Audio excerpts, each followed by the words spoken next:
మీ ఇష్టానికి మీరు మాట్లాడితే మేము కనీసం నొచ్చుకునే అభిప్రాయం కూడా మేము చెప్పకూడదా? బాధ కూడా పడకూడదా? అంటే మేము కూర్చోబెట్టి బాంచం ద్వారా అలాగే ద్వారా మీరు ఎలాంటి వాళ్ళని భరించాలా? మేము పీకలు పోయినా పడలేదు, పీకలు కోసుకుంటా, కానీ భయం అయితే మాకు రాదు. నా ప్రేమను కనుక మీరు శంకిస్తే నేను ఇప్పుడు దాకా నిర్ణయించుకోలే.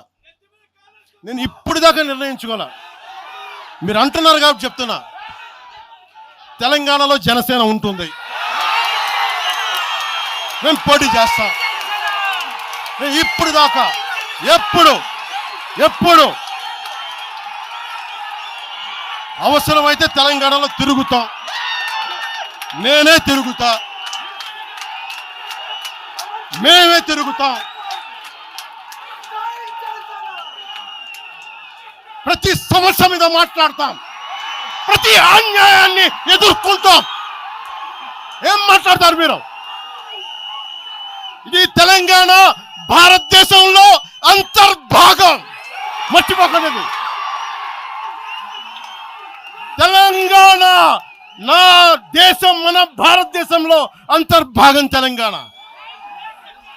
మీరు కూర్చోబెట్టి బెదిరించి రాకూడదు ఏంటో ఇవన్నీ భరిస్తాం. చాలా దశాబ్దం పైగా భరించాం.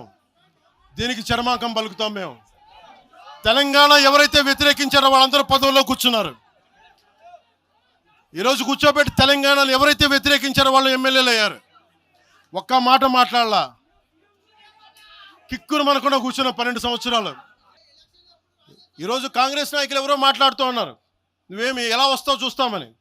ఇలాంటి ప్రగల్భాలే వైఎస్ రాజశేఖర రెడ్డి గారు ముఖ్యమంత్రిగా ఉన్నప్పుడు కాంగ్రెస్ యువజన కాంగ్రెస్ వాళ్ళు ఇలాగే మాట్లాడారు. ఆ రోజున తన్ని తగలేసాం ప్రతి ఒక్కడు వచ్చిన వాళ్ళు, గుర్తుపెట్టుకోకండి. ఆ రోజు నాకు నిలబడిన తెలంగాణ యువత నిలబడ్డారు, బస్తీలో నుంచి ఉస్మానియా నుంచి వచ్చిన వాళ్ళు నిలబడ్డారు. ఆ రోజున రాజలింగం గారికి తెలుసు. ఆ రోజు కూడా చెప్పారు ఎలా వస్తుంది. నేను చెప్పా, ఇలాగే ఇంటికి వస్తామని బెదిరించి, ఆఫీస్కి వస్తామని బెదిరిస్తే ఇంటి ముందు చేరేసి కూర్చున్నా. నాకు అలాంటి భయాలు లేవు. ఎవరు ఉండకూడదు, రాకూడదు, మీ గొంతులు తొక్కేస్తామంటే ఇది ఏమనుకున్నారు? భారతదేశం అనుకున్నారు, లేదంటే పాలస్తీనా అనుకుంటున్నారు మీరు అందరూ? ఇది భారతదేశం, పాకిస్తాన్. మీ ఇష్టానికి రాకూడదు, మీ ఇష్టానికి ఏమనుకుంటారా మీరంతా? నా దేశం, నేను ఎక్కడైనా అడుగు పెడతా, నాకు రాజ్యాంగ పరంగా కల్పించిన హక్కు ఇది. మేము ట్యాక్సులు కడతాం, దేశాన్ని ప్రేమిస్తాం, సమాజానికి అవసరమైతే మేము నిలబడతాం, ఎక్కడికి పారిపోలా. అలాంటిది కూర్చోబెట్టి బెదిరిస్తూ ఉంటే ఎంతకాలం బెదురుతాం? మీరు భయపెట్టే కొద్దీ గుండె గట్టి పడద్దు తప్ప భయపడదు, గుర్తుపెట్టుకోండి.